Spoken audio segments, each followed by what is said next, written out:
U Haškom tribunalu nastavak suđenja bivšem predsjedniku Republike Srpske Radovanu Karadžiću.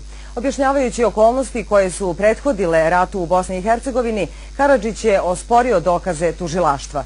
Za razliku od drugih, Srbi nisu željeli rat u Bosni i Hercegovini, a Republika Srpska nastala je kao nužan kompromis, jer nije bilo moguće ostvariti politički cilj, opstanak u bivšoj Jugoslaviji, rekao je Karadžić.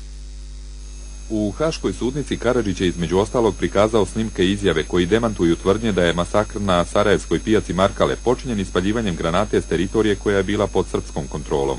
Na temelju istrage vrlo male specijalističke grupe, među kojima je bilo nekoliko oficira, bili smo na ovim mjestima, pješke smo išli i mogu apsolutno potvrditi van svake sumnje da su ova mjesta neprihvatljiva i nepogodna za izbacivanje minobacačke granate. Prema tome, zaključak ove istrage je bio pogrešan. Bosnu i Hercegovinu u građanski rat uvela je politika zasnovana na islamskoj deklaraciji, čiji je autor bio Alija Izetbegović, kategoričan je Karadžić. Smatra da tužilaštvo pred tim zatvara oči i izbjegava da stvari stavi u pravi kontekst, jer bi tada, kaže, bilo jasno da su Srbi stalno popuštali da bi sačuvali mir. Vojstvo SDA, zavereničko jezgro u SDA od mladih muslimana, čvrsto se držalo samo tog rješenja koje obezbeđuje rat. A to rješenje glasi suverena i nezavisna Bosna 100% naša.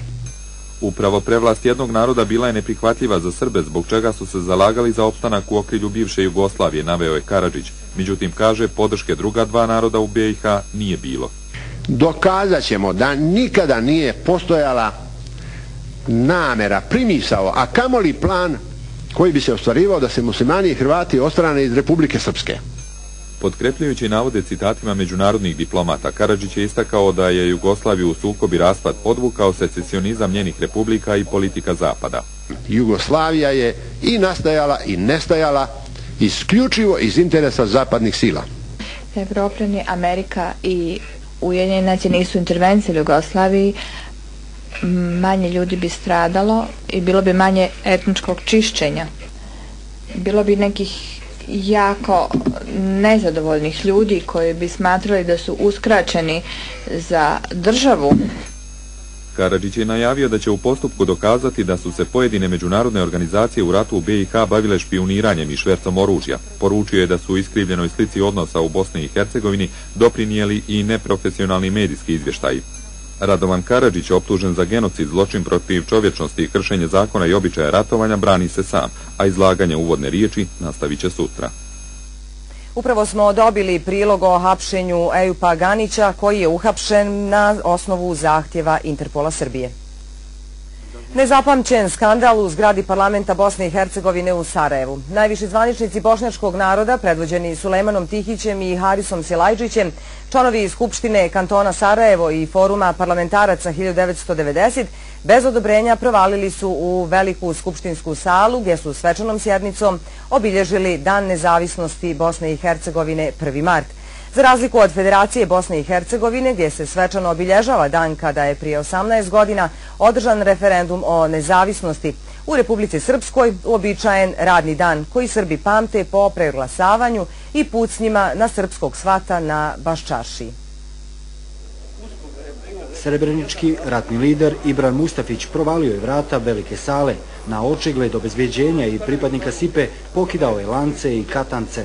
Provala u veliku salu koja je u nadležnosti kolegija oba doma parlamentarne skupštine, primjena sile za obilježavanje praznika koji je samo njihov praznik, govori o tome koliko je ovaj projekat koji se zove Bosna i Hercegovina nemoguća misija. Pripadnici obezbeđenja, Srbi, jer je za Bošnjake i Hrvate neradni dan u Federaciji BiH, nisu pred kamerom željeli da komentarišu nemile događaje. Napravili su zapisnik o pričinjenoj šteti i licima koja su se nasilno ponašala. Ne može neki ključar stajati ispred političke volje jednog naroda, naravno. Očigledno je događaj od prije 18 godina i danas uzrok brojnih nesporazuma. Na referendumu održanom 29. februara i 1. marta 1992. godine Bošnjaci i Hrvati očekivano izjasnili su se za nezavisnost i odcepljenje od Jugoslavije. Ne postoji nikakav razlog da trenutnim političkim okolnostima i odnosima negiramo ono što je zaista istorijska činjenica, a to je da je 1. marta 1992. Bosna i Hercegovina postala i zvanično nezavisna država. Volja srpskog naroda da ostane u zajedničkoj državi bila je ignorisana, iako prema tada važećem Ustavu Bosne i Hercegovine referendum nije ni mogao da bude raspisan i održan bez pristanka sva tri naroda. Dan nezavisnosti, 1. mart, to nije dan nezavisnosti Bosne i Hercegovine. To je dan preglasavanja u Bosni i Hercegovini. Ti koji su provodili referendum, koji su pocijepali i Jugoslaviju i tim referendumom pocijepali Bosnu i Hercegovinu, ono sada slave, ali ako misle tako što su pocijepali Bosnu i Hercegovinu na dva dijela da slave, pa mi ćemo ići dalje u cijepanje. Referendum, čije rezultate priznala međunarodna zajednica, produbio je političke razlike tri naroda u BiH i otvorio put za međusobne sukobe. Stvorena je atmosfera pobjede dva naroda nad jednim. U takvom ambijentu muslimanski ekstremisti su 1. marta 1992. godine pucali na srpske svatove u neposrednoj blizini stare pravoslavne crkve na Baščaršiji. Ubili su oca mladoženje Nikolu Gardovića, ranili sveštenika Radenka Mitrovića i spalili srpsku zastavu. Nedugo poslije počeo je rat u Bosni i Hercegovini. Napori da se u parlamentu BiH zakonski uredi obilježavanje značajnih datuma propali su voljom bošnjačkih i dijela hrvatskih poslanika koji nisu prihvatili prijedlog zakona o praznicima koje je napravilo resorno ministarstvo civilnih poslova i dalje je na snazi obilježavanje praznika prema entitetskim zakonima.